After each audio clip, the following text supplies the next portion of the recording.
నమస్తే, welcome to our channel. Ram Charan Teja daughter పైన వచ్చే ట్రోలింగ్స్ కానివ్వండి, ఫ్యాన్స్ గోలలు కానివ్వండి, రకరకాల వార్తలు కానివ్వండి, దీని గురించి అఫ్కోర్స్ నన్ను కూడా చాలామంది అడిగారు. నేను ఎక్కడ మాట్లాడలేదు. నా డౌట్స్ కూడా నేను క్లారిఫై చేసుకుందాం అనుకుంటున్నాను. నాతో పాటు డాక్టర్ బాలా గారు ఉన్నారు. సార్ నమస్తే. సార్ నమస్తే. యాక్చువల్గా చాలా ఛానల్స్కి నన్ను ఈ టాపిక్ పైన పిలిచారు సీరియస్లీ. ఏముంది మాట్లాడడానికి నాకు అసలు అర్థం కాల. అంటే టాపిక్ ఏంటంటే రామ్ చరణ్ తేజ గారు కూతురు పుట్టిందండి, కూతురు మీరు రండి చెప్పండి. అండ్ కూతురు పుడితే నేనేం ఏం చెప్పాలి, ఐ డోంట్ నో. బట్ చాలా కాల్స్ నాకెందుకు మిమ్మల్ని అడగాలనిపించింది.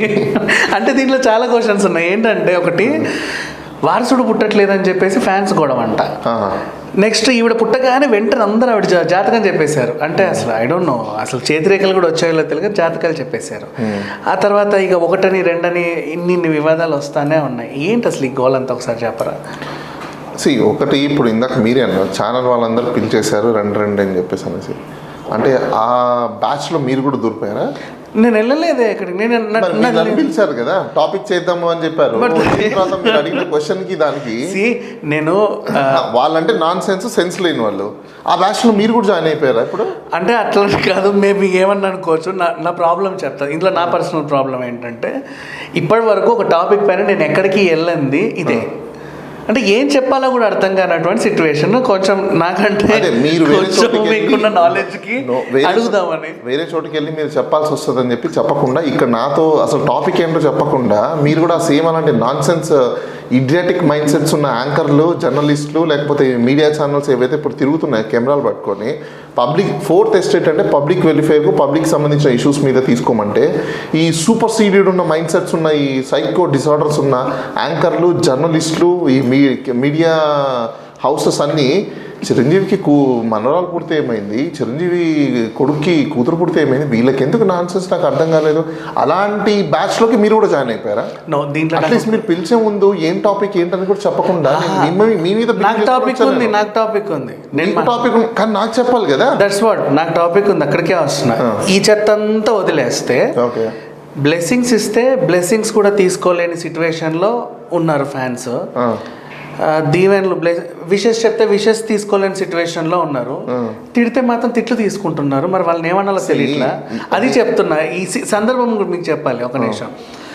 ఇంతమందిలో రోజా గారు కూడా విష్ చేశారు. యాక్చువల్గా రోజా గారు విష్ చేసి బ్లెస్సింగ్స్ ఇచ్చి, చిరంజీవి గారికి తాతయ్యాడు, చరణ్ నేను చిన్నప్పుడు నిన్నెత్తుకున్నాను, ఇప్పుడు నువ్వు పాపను ఎత్తుకున్నాను, ఆవిడ విష్ చేస్తే ఆవిడని వందల మంది పూతులు తిడుతున్నారు.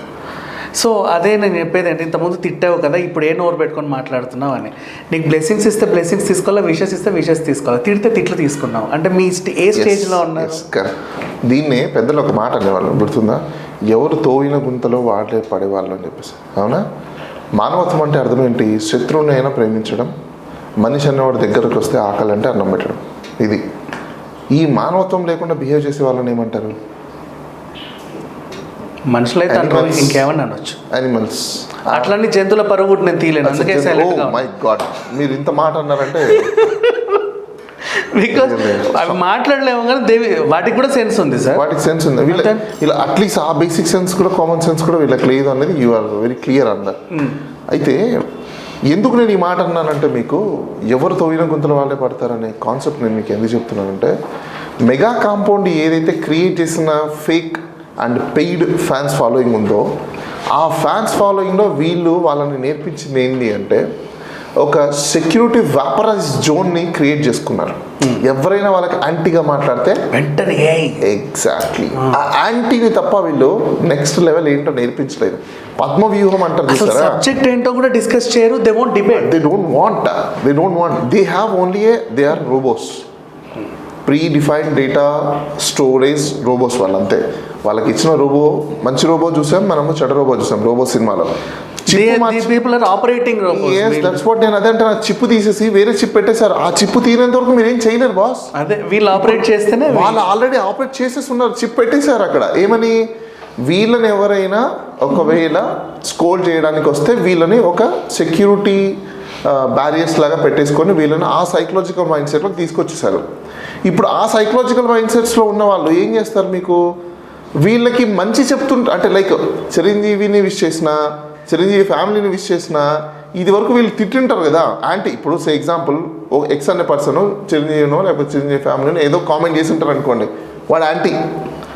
ఇప్పుడు వాడు ఒకవేళ అప్రిషియేట్ చేసేవాడు యాంటీనే. ఎందుకు? ఈ రోబోకున్న చిప్ ఏంటి?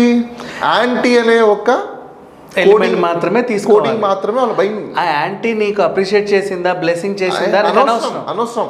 ఎక్స్ అనే పర్సన్, వై అనే పర్సన్ యాంటీ, దట్స్ ఇట్, అంతే. వాడు ఏం మాట్లాడినా, మంచి మాట్లాడు, చెడు మాట్లాడు, వాడికి ఏమైనా వాడిని యాంటీకి చేయడం మాత్రం వీళ్ళకి తెలుసు.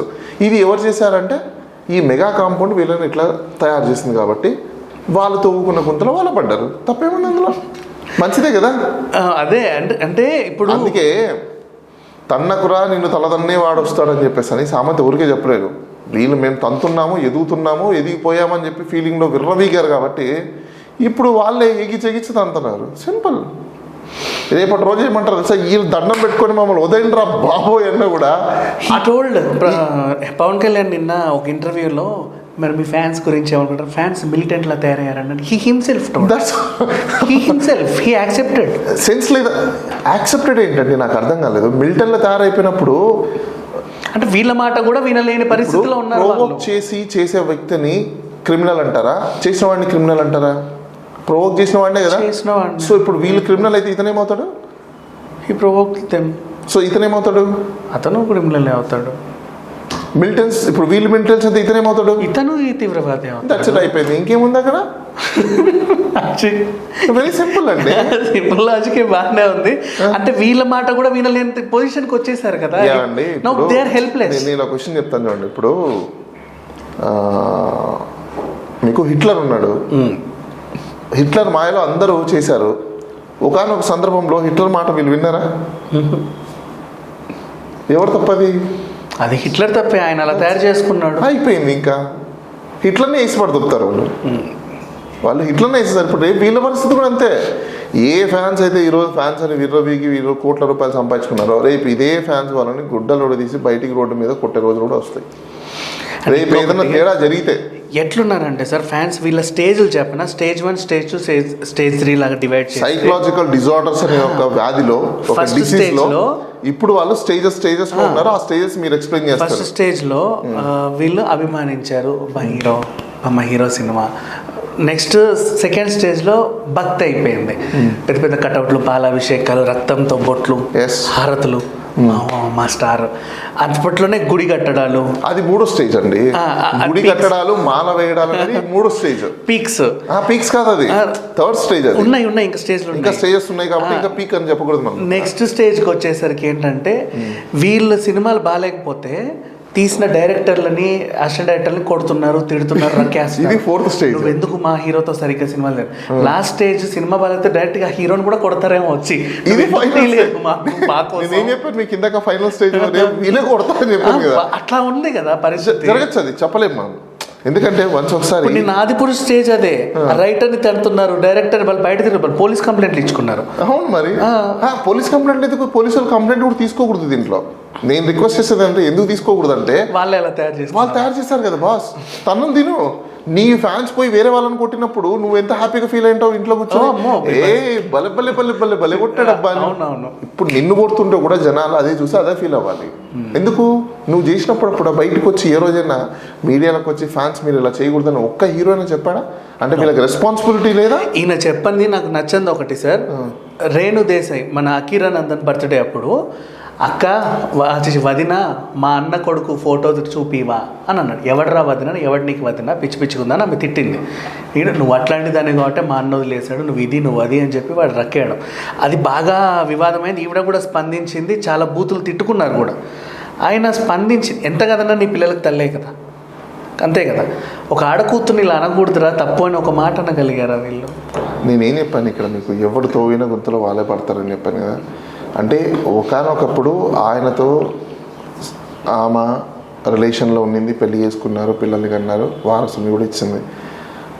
నీతో పాటు జీవనం సాగించిన లేడీనే నువ్వు ప్రొటెక్ట్ చేయలేకపోయావు అంటే రేపు రాష్ట్రాన్ని నీ జీవితం ఎందుకు?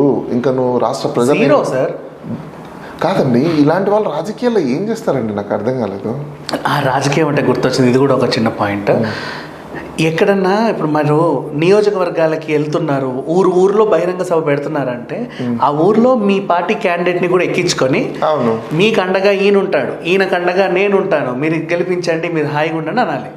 ఇక్కడ ప్రతి చోట ఈయనకు చూపించుకోవడానికి ఎవరు ఉండట్లా వెహికల్లో, ఈయనే వెళ్తున్నాడు. అసలు ఆయన ఎవరు ఫస్ట్? ఆయన ఒక పార్టీకి అధినేత, నెక్స్ట్ నేను సీఎం నేను చెప్పుకుంటూ తిరుగుతున్నా. ఏం పార్టీ, ఏం అధినేత? జనసేన పార్టీ. ఎవరు అధినేత? పవన్ కళ్యాణ్ గారు. మొన్న ఎలక్షన్ కమిషన్ ఆఫ్ ఇండియా చెప్పింది అసలు ఆఫీస్ బేరర్స్ లేరు అని చెప్పేసి అధినేతని ఆలైనా చెప్పుకుంటాడు. ఏమైనా కొన్నాడా పార్టీని ఏమైనా? ఈ రోజు కూడా వెళ్తున్నాడు సార్ యాత్ర. నిన్న ఒక ఊరు, ఇవాళ ఒక ఊరు, రేపు ఒక ఊరు. ఇదేమన్నా ప్రైవేట్ లిమిటెడ్ కంపెనీనా? Not like that, but of course అట్లాగే పొలిటికల్ పార్టీ జనరల్ బాడీలో ఉన్న మెంబర్స్ అందరూ ఎన్నుకుంటే నువ్వు ప్రెసిడెంట్ అవుతావు. కానీ మీరు అన్నట్టు ప్రైవేట్ లిమిటెడ్ కంపెనీ, ఎందుకంటే కంపెనీలో ఇద్దరే డైరెక్టర్స్ ఉన్నారు, ఇంకెవరు లేరు. ఇద్దరు డైరెక్టర్స్ ఈయన వాళ్ళన్న ఎవరు? నాగబాబు గారు. మీరు నాకు తెలిసినంత చెప్పుకుంటే ఒక CEO లాగా నాదేండ్ల గారు. నాకు అర్థమైనది ఒకటే విషయం, మీకు మీ జర్నలిస్టులకి అలానే ఈ మీడియా హౌస్లకి ప్రజలకి తెలియని విషయం ఏంటంటే మీరందరూ బుర్ర లేకుండా ఏదో మీడియాలో చూపిస్తాం. వీళ్ళందరికీ హెడ్ ఎవరో తెలుసా? చిరంజీవి. జనసేన పార్టీ, అవును జనసేన పార్టీకి కంప్లీట్ గా వెనకాలండి కర్త కర్మ చేసేదంతా మెగా కాంపౌండ్ నుంచి వచ్చే మెగాస్టార్. ఒకప్పుడు ఆయనకే సరిగ్గా అది ఇది లేదు కదా, మరి ఇప్పుడు ఎలా? ఎవరికి ఆ ప్రెస్టేషన్ ఇక్కడ తీసుకుంటున్నాడు ఈయనతో అంతే.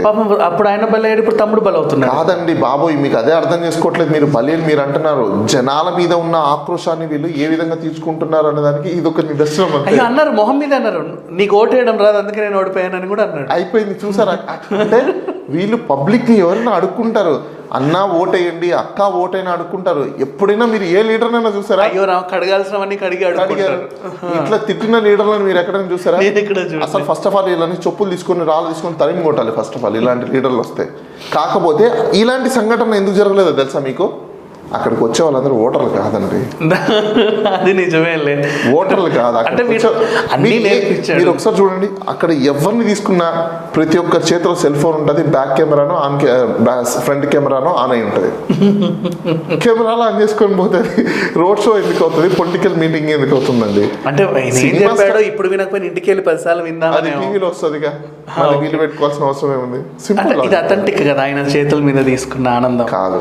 వాళ్ళు ఆన్ చేసుకుని వెళ్ళేది ఎందుకంటే నేను తీశాను చెప్పుకోవడానికి, అంతకు మించి అంటే సైకలాజికల్ డిజార్డర్స్ తప్ప అక్కడికి వచ్చిన వాళ్ళు అంతకు మించి ఏం లేదు. ఓవరాల్గా మన ఫస్ట్ టాపిక్ వచ్చేస్తే నాకు ఇప్పటికీ ఆన్సర్ రాలేదు. వాళ్ళ ఇంట్లో ఒక చిన్న పాప పుడితే ఇదేమన్నా నేషనల్ సబ్జెక్టా? కాదు. దెన్ వై అంత హడావిడి, ఇంత ఇది అంత కేసు పెట్టండి. నేను మీడియా హౌసెస్ మీద కేసు పెట్టండి. Why sir? ఎడిటర్స్ మీద కేసు పెట్టండి. What they have done? they done it wrong because it is not a national subject. వీళ్ళు పిలిచారండి, మా ఇంట్లో అద్భుతం జరిగింది రండి అంటే, సార్ వాళ్ళ ఇంట్లో అద్భుతం జరిగింది అంటే వెళ్ళారు, తప్పేముంది? మీరు పని చేయండి, మీరు కూడా అలానే పిలవండి. రాలేదు అంటే మీరు వెళ్ళి కేసు పెట్టండి. ఆర్టికల్ 14ని 4th ఎస్టేట్ వైలేట్ చేసింది. చిరంజీవికి ఒక ప్రిఫరెన్స్ ఇచ్చింది, నాకు ఇంకో ప్రిఫరెన్స్ ఇచ్చింది. ఎడిటర్ పాలసీ ప్రకారము, కోడ్ ఆఫ్ కండక్ట్ ప్రకారం మీడియా అలా చేయకూడదు. సో వీళ్ళు అది బ్రీచ్ చేశారు, ఆర్టికల్ 14ని వైలేట్ చేశారు, వీళ్ళ మీద కేసు పెట్టండి అని చెప్పేసి పోలీస్ స్టేషన్లో కంప్లైంట్ పెట్టండి. అన్ని మీడియా ఎడిటర్స్ల మీద కంప్లైంట్ పెట్టండి, మీడియా హౌసెస్ మీద కంప్లైంట్ పెట్టండి. వాళ్ళు ఎట్లా డిసైడ్ చేశారండి అతనే గ్రేట్ అని చెప్పేసి? రాజ్యాంగం అందరికి ఒకటే కదా. మీరు కూడా అదే ఆ ప్రోగ్రామ్ చేయండి, మీరు కూడా పిలవండి. వాళ్ళు రాలేదనుకోండి, పెట్టండి కేసు. అంటే ఇక ఆ రోజు వేరే ఇష్యూస్ ఏం జరగలేదా? ఎందుకు ఇంత కవర్ చేసి? నేను అందుకే ఏమంటున్నా, చివరికి పాల్ గారికి కూడా ఫ్రస్ట్రేషన్ వచ్చింది. నేను అదేనండి నేను చెప్పేది, కేసు పెట్టండి. ఓకే, ఇప్పుడు ఇక్కడ ప్రాబ్లం ఏంటి? విఐపి అనే స్టోరేజ్ కేటగిరీ ఏదైతే ఉందో, ఎక్కడే కానీ కాన్స్టిట్యూషనల్లో there is no VIP protocol. మీ గల విఐపి ప్రోటోకాల్ ఎక్కడైనా ఇస్తే, ఈవెన్ గుడిలో టెంపుల్లో అయినా కూడా you can file a case. It's nothing but human rights violation. CBI వాళ్ళే వెయిట్ చేస్తున్నారు గేట్ బయట. హ్యూమన్ రైట్స్ వైలేషన్ అండి, నేను అదే అంటున్నాను మీకు. రేపు రండి అంటే రేపు వస్తున్నారు, నాకు తీరిక లేదు రేపు ఆన్సర్ చెప్తా అంటే రేపు వస్తున్నారు. మీరు నాన్ సెన్స్ మాట్లాడుతున్నారు నాకు తెలిసి. అంటే మొన్న జరిగింది కదా, నేను అదే అంటున్నాను మీకు. మీకు నిజంగా మీరు అంతా ఇది ఉంటే కేసు పెట్టండి, ఓకే, ఫైల్ చేయండి. ఎందుకు మీడియా హౌసెస్ ఇంత ప్రిఫరెన్స్ చేస్తున్నాయి? ఎందుకు గవర్నమెంట్ వాళ్ళు వాళ్ళకి అంత ఇంపార్టెన్స్ ఇస్తున్నారు? విఐపి అయితే ఎవరికి విఐపి? మాకేమైనా విఐపినా? నువ్వు కూడా ఒక ఓటర్వే. పొద్దున్నే లేస్తూనే నువ్వు కూడా బ్రష్ చేయాలి, పొద్దున్నే లేస్తూనే నువ్వు కూడా నేచర్ క్యూర్కి వెళ్ళాలి, నువ్వు పొద్దున్నే లేస్తూనే ఫ్లెష్ నొక్కాల్సిందే, నువ్వు పొద్దున్నే లేస్తూనే బ్రేక్ఫాస్ట్ చేయాల్సిందే, నువ్వు పొద్దున్నే లేస్తూనే మినిమం కామన్ ఏ మనిషి చేయాల్సినో అవన్నీ నువ్వు చేస్తావు. తేడా ఏముంది నీకు మిగతా వాళ్ళకి? మహా అంటే నువ్వు షింక్లో చేస్తావు, వాడు బయట చేస్తాడు, అంతేగా తేడా. సరే ఎగ్జాంపుల్, నువ్వు నేచర్ ఫ్రీకి వెళ్ళాలనుకుంటున్నావు, వాడు ఏదైతే చేస్తాడో నువ్వు కూడా అదే చేస్తావు. డిఫరెన్స్ ఏం లేదు కదా. కాకపోతే నువ్వు రూమ్లో చేస్తావు, వాడు బయట చేస్తాడు, అంతే కదా తేడా. అంతేగాని వచ్చే బాడీలో ఉన్న పార్ట్లు అయితే డిఫరెంట్గా ఏం రాదు కదా. చెవులో నుంచో ముక్కులో నుంచో పైనుంచో రాదు కదా. మరి ఇంకా వాట్ ఈస్ ద డిఫరెన్స్? మరి హ్యూమన్ రైట్స్ వైలేషనే కదా ఇది. Exactly, of course. Equality before law అన్నప్పుడు ఈక్వాలిటీ బిఫోర్ హ్యూమన్ సిటిజన్ ఉండాలి కదా. Humans are equal. నువ్వు ఈక్వల్ చూపించినప్పుడు definitely you can take an action. Okay. And ఇకపోతే మళ్ళీ ఇటు వద్దాం ఒక 2 అడుగులు వెనక్కి. ఇప్పుడు జనసేన పార్టీకి అసలు అండర్ కన్స్ట్రక్షన్ అనేది లేదు. ఫస్ట్ ఆఫ్ ఆల్ కన్స్ట్రక్షన్ లేదు, construction what ever. Election time దగ్గర ఉంది. ఈయనేమో ఇటువైపు షూటింగ్లు చేస్తా, అటువైపు ఆడపడతాడప చేయి ఊపుతున్నాడు. ఇక్కడ వచ్చేసిన అక్కడ చేస్తా, ఇక్కడ సూట్ కేసులు తీసుకున్నాడు, వీళ్ళకి న్యాయం చేయాలి, అక్కడ సూట్ కేసులు తెప్పించుకుంటున్నాడు, వాళ్ళకి న్యాయం చేయాలి. సో 2 వదిలేస్తే ఈ షార్ట్ పీరియడ్లో ఇంత పెద్ద యాక్టివిటీ యాజ్ ఎ ఫ్రెషర్, ఇప్పటికీ ఫ్రెషర్ అంటే 10 years ఎక్స్పీరియన్స్ ఉన్న ఫ్రెషర్ అని అంటున్నా, ఈ ఫ్రెషర్ నెగ్గుకు రాగలడా? నెగ్గుకు రాగలడా? ఆయన ఎక్కడికి రావాలి ఫస్ట్?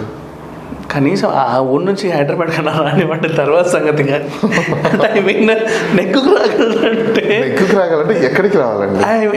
ఈ కాంపిటీషన్లో అట్లీస్ట్ 5% ఓటర్ బ్యాంక్. కాంపిటీషన్ ఎవరెవరికి కాంపిటీషన్? టీడీపీకి వైసీపీకి మధ్యలో ఈయనకు competition.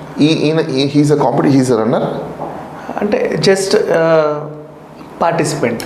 He's a participant. Participant వరకు okay. Do you think he's a participant? Of course, అంటే పార్టిసిపేట్ చేయడానికి దాఖలు అయితే చేసుకున్నాడు, బట్ ఇంకా బరిలోకి అయితే వచ్చినట్టు టెక్నికల్ ఆస్పెక్ట్స్ లో మీరు పార్టిసిపెంట్ అంటున్నారు. నా పర్సెప్షన్ లో అయితే he's not a participant. He's just only a propagator. Okay. Propaganda create చేసినప్పుడు ప్రొపగేటర్ ఉంటారు చూసారా, he's just kind of a propagator. He's nothing else. Gladiator అని లేదు. నో గ్లాడియేటర్ నేనెందుకు అంటానండి, మరి అతని విలువ నేను ఎందుకు తీస్తాను? గ్లాడియేటర్ ఒక మంచి విలువ ఉందండి. అంటే కత్తులు పట్టుకొని కటార్లు పట్టుకొని గ్లాడియేటర్ మంచి విలువ ఉంది. ఇక్కడ కత్తులు కటార్లు పట్టుకోవాల్సినంత అండర్స్ట్ ఏం సొసైటీ లేదు. కత్తులు కటార్లు పట్టుకించుకుంటే వాళ్ళు బతికి 30 ఏళ్ళు 40 ఏళ్ళు ఎవరు బతకరు. ఈయన ఉంటేనే బతుకుతున్నారా ఏంటి? ఈయన వస్తేనే షోలు చేస్తేనే వాళ్ళు తిండి తింటున్నారా ఏంటి? ఈయన వస్తేనే వాళ్ళకి సమాజంలో ఉద్యోగాలు దొరుకుతున్నాయా ఏంటి? ఈయన వస్తేనే రోడ్ షో చేస్తేనే మిగతా వాళ్ళు జీవితాలు గడుస్తున్నాయా ఏంటి? తొక్కలో వచ్చి 10 రోజులకి వెళ్ళిపోతే మొత్తం మీరు జీవితాలు బాగుపడిపోతాయా? Non sense. కాకపోతే వాళ్ళకి బుర్రలేవు, బుద్ధులు లేవు. లోపల దాకా వెళ్ళి అక్కడ ప్రజా సమస్యలు తెలుసుకొని ధర్నాలు చేసి నేను ఒకటి చెప్తాను చూడండి సార్, మీకు ఇతను వస్తేనే మా జీవితాలు గడిచిపోయాయి అనుకునే వాళ్ళు ఎవ్వడు లేడు. ఈయన రాకపోయినా జీవితాలు గడుస్తాయి, ఈయన వచ్చినా జీవితాలు గడుస్తాయి, ఈయన వెళ్ళిపోయినా జీవితాలు గడుస్తాయి. He's nothing. కానీ షో ప్రకారంగా చెప్పుకుంటే సార్, నిజంగా I will compare with Sharmila గారు. ఆవిడ వచ్చి 9 నెలలు కూడా అవ్వాలా, షీ మేడ్ హర్ సెల్ఫ్ ఒక ఫ్యాన్ బేస్. అంటే ఏదో నిరుద్యోగ సభ అదో ఏదో షీఈ్ యాక్టివ్గా ఉంది. పొలిటీషియన్ అంటే పొలిటికల్ యాక్టివిటీస్ చేయాలి కానీ మూవీ యాక్టివిటీస్ కాదని. మూవీ అంటే ఇప్పుడు జనసేన వారాహి యాత్ర మీరు పొలిటికల్ యాక్టివిటీ అనుకుంటున్నారా? అదే అంటున్నా. పొలిటీషియన్ గా వచ్చి 9 నెలల్లో పొలిటికల్ యాక్టివిటీస్ అన్ని చేస్తుంటే ఈయన ఇప్పటికీ సినిమా యాక్టివిటీసే చేస్తున్నాడు. పెద్ద రథం చూపించి అది చూపించి. మీకు ఒక పాయింట్ అర్థం కావట్లేదు సార్, అక్కడ మీరు పొలిటికల్ రథం ఇదమంటున్నారు, అది సినిమా షూటింగ్ అండి బాబోయ్. మీరేం మాట్లాడుతున్నారు అసలు? ఇంకో విషయం తెలుసా, అది సినిమా షూటింగ్. అది ఇది మీరు ఇప్పుడు ఈ 10 రోజుల యాత్ర మీరేమో పొలిటికల్ యాక్టివిటీ అనుకుంటున్నారా? మీకు ఎక్కడే కానీ అది పొలిటికల్ యాక్టివిటీ కనిపించలే. నిన్న కూడా సినిమా స్టార్ల గురించి మాట్లాడు. నాకంటే వాళ్ళు పెద్ద స్టార్లు, వీళ్ళు చిన్న స్టార్లు. మీరు సినిమా షూటింగ్ పట్టుకొని మీరు అంతేగాని నాకన్నా ఆయన గొప్ప నేత, ఈయన చిన్న నేత.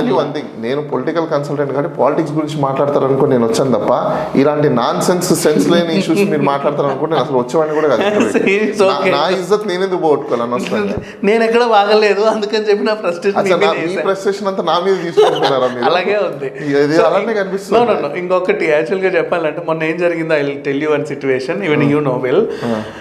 వారాహికి ఏదో పూజ చేయడానికి విజయవాడ టెంపుల్కి వెళ్ళారు. అయితే నేను ఎందుకు చెప్పాలనుకుంటున్నానంటే I will tell you later.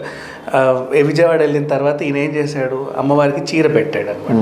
బేసిక్గా ఏదైనా టెంపుల్లో ఇట్లా చీరలు పెడితే అది సో అండ్ సో వెళ్ళి కింద ఒక కౌంటర్లో మళ్ళీ రీసేల్ చేస్తారు అమ్మవారి చీర.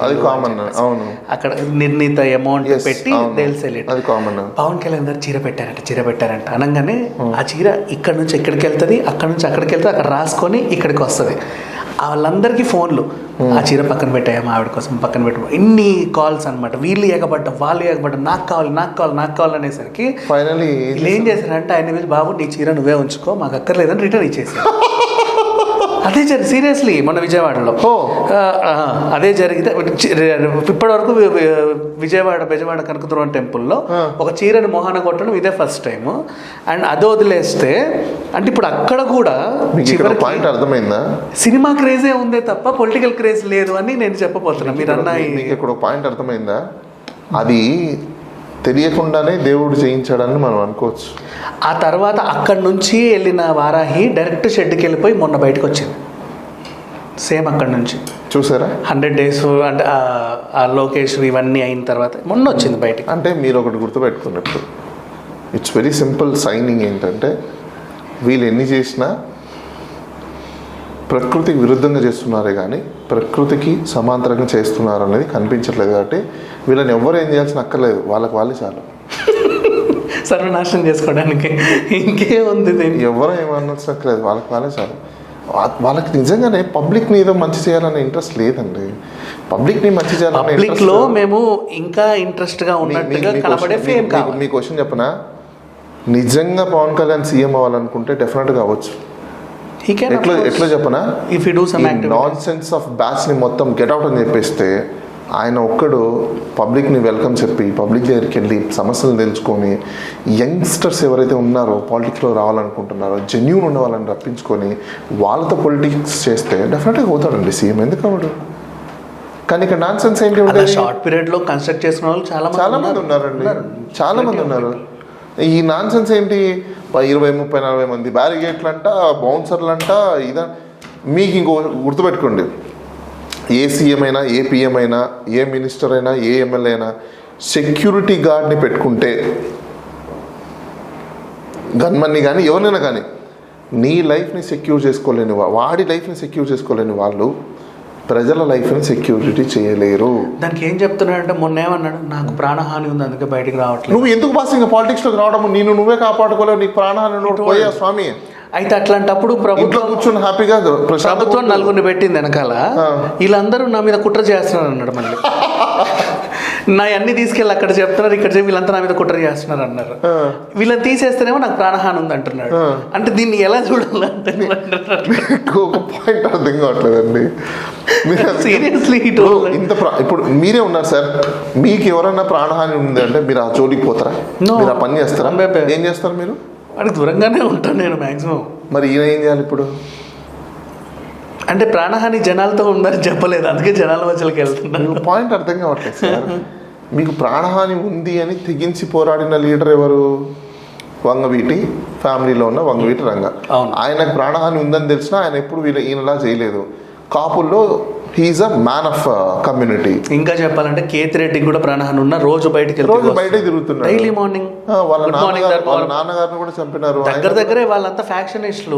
వాళ్ళ నాన్నగారిని చంపినా కూడా ఆయన రైట్ రైల్ గా ఓకే బై ఏదో రోజు పోయే ప్రాణమే కదా పదా అని చెప్పేసి అనుకుని తిరుగుతున్నాడు అతను రోజు మార్నింగ్ వితౌట్ సెక్యూరిటీ. దెన్ అది కూడా నార్మల్ వ్యక్తులు ఉంటారు అతను. That's a leader boss. What is your non sense? ఈడ ఒక 30 మంది బౌన్సర్లు, ఆడ 30 మంది బౌన్సర్లు, ముందర 30 మంది బౌన్సర్లు, ఒక థ్రెడ్ కట్టేసుకొని దానికి నిన్ను టచ్ చేస్తే నువ్వేమైనా పైనుంచి దిగొచ్చిన. అంటే ఈ బౌన్సర్ల ఓట్లు కూడా చెల్లవి. These are all people from north. మీరు మరీ కామెడీ చేసేస్తున్నారు సార్. అసలు కేసు కనీసం 30 ఓట్లన్నీ వచ్చాయి అనుకుంటే రేపటి రోజు మళ్ళీ అంటారు కదా, ఏది యముడు సినిమాలో ద్రోహి నువ్వు నాకు ద్రోహం చేసావంటే మీది మీరే వేసుకున్నారు అన్నట్టు. కనీసం 30 ఓట్లు పడలేదంటే వీళ్ళు కూడా వేయలేదంటే దే ఆర్ ఫ్రమ్ నార్త్. అవును కరెక్ట్, అది కూడా మీరు అంటే ఫ్యూచర్ ఫ్రస్ట్రేషన్ ఏమైనా ఉండొచ్చు. పబ్లిక్లో ఉన్న టాక్ ఏంటంటే వీళ్ళకి పవర్ లేదు, ఏం లేదు, ఇలాంటి టైంలోనే వీళ్ళు ఒక దాని ఏమంటారు సైకోలా బిహేవ్ చేస్తున్నారు. రేపు గవర్నమెంట్ వస్తే మనుషుల్ని బతికిస్తారా వీళ్ళు? లేదు, వీళ్ళది చాలా డేంజరస్ అనేది పబ్లిక్లో టాక్ వెళ్ళిపోయిందండి. అది చాలా కష్టం. ఎందుకంటే ప్రతి దగ్గర ఎవరిని పడితే వాళ్ళని కొట్టడం అంటే జనాలకు తెలియదా మిమ్మల్ని తిరగబడి కొట్టలేరు అనుకుంటున్నారా? ఇంకో విషయం చెప్పాను అండి, జనాలు ఏంటంటే వాళ్ళకు వేరే పనులు ఉన్నాయి కాబట్టి వీళ్ళని టచ్ చేయట్లేదు, వదిలేస్తున్నారు.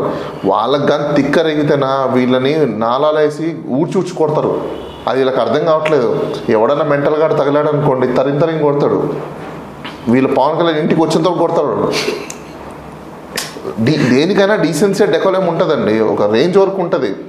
ఇంకొక వాళ్ళ అన్నగారు ఆయన యూత్ని రెచ్చగొడతాడు ఏంటంటే నాకు కత్తిపట్టి కదా వెడపడవలు బట్టి హింసే మార్గం సైలెంట్ చెప్తే ఎవడిండు వెళ్ళి అంటే ఇంటింటికి వెళ్ళి తప్ప ఏరా ఓటేస్తావా ఏవా అని చెప్పేసి తీసుకెళ్తారు. ఇదే ఫార్ములా ఇప్పుడున్న వాళ్ళు స్టార్ట్ చేస్తే ఇలా పరిస్థితి ఏంటి? ఎక్కడ ఉంటారు అసలు? నాకు తెలిసి ఇలాంటి పొలిటికల్ పార్టీస్ మీద ఈవెన్ మీరైనా పని చేయండి, ఎలక్షన్ కమిషన్కి కంప్లైంట్ ఇస్తే డీరిజిస్టర్ చేసేస్తారు దాన్ని. నాకెందుకండి ఇలాంటి వైలెన్స్ చేస్తున్నారు వాళ్ళలా ఉంటేనే మేము ఇలా మాట్లాడుకోగలం సార్. ఇంకొన్నాళ్ళు వాళ్ళని అట్లా లోపలేస్తే మా టాపిక్లు మీ టాపిక్ల కోసము మీ పిఆర్పి రేటింగ్ల కోసము వాళ్ళు ఇట్లా సైకోల్లా బిహేవ్ చేసేసి తిరిగితే మంచిదంటారా సొసైటీకి? వాళ్ళ వల్ల మరి మీరు కూడా అదే మైండ్ సెట్ లోనే ఉన్నారు. నేను మైండ్ సెట్ కాదు సార్, వాళ్ళు ఇప్పుడు వెంటనే వాళ్ళని తీసుకెళ్ళి లోపలేస్తారు. రేపు ఎవరి గురించి వాగాలి? నేనైనా మిమ్మల్ని అయినా పిలిచి ఎవరి గురించి అడగాలి? నేను ఇంకోసారి ఇలాంటి టాపిక్స్ ఐఎమ్ సారీ, నాకు మీరు పొలిటికల్ టాపిక్ ఏదో పొలిటికల్ గురించి కాకపోతే ఏంటంటే నాన్సెన్స్ టాపిక్ నేను అసలు అనుకోలేదు. ఈవెన్ నేను ఎక్కడికి వెళ్ళి నాకు ఏం మాట్లాడాలో అర్థం కాల. ఐ జస్ట్ వాంట్ మీరు వేరే చోట మాట్లాడాల్సిన డిప్రెషన్ ని మొత్తం అంతా తీసుకొచ్చి ఇక్కడ నన్ను అడుగుతున్నారు అనమాట. ఎగ్జాక్ట్లీ, అదైతే నిజమే seriously. But I'm sorry for that. No that's okay. ఎందుకంటే అంతా మాట్లాడేసిన తర్వాత ఇంకేముంది అక్కడ సారీ ఇదేదో ఎలా ఉందంటే పవన్ కళ్యాణ్ గారు మొత్తం ఓడగొట్టేసిన తర్వాత మీరే చేశారు అంతా మీరే బాధ్యతలు అన్నారు. నేనేం అనలేదు. Even I told right what is happening అని అట్లా ఏం అనలేదు. Anyway thank you sir, thank you so much, thank you.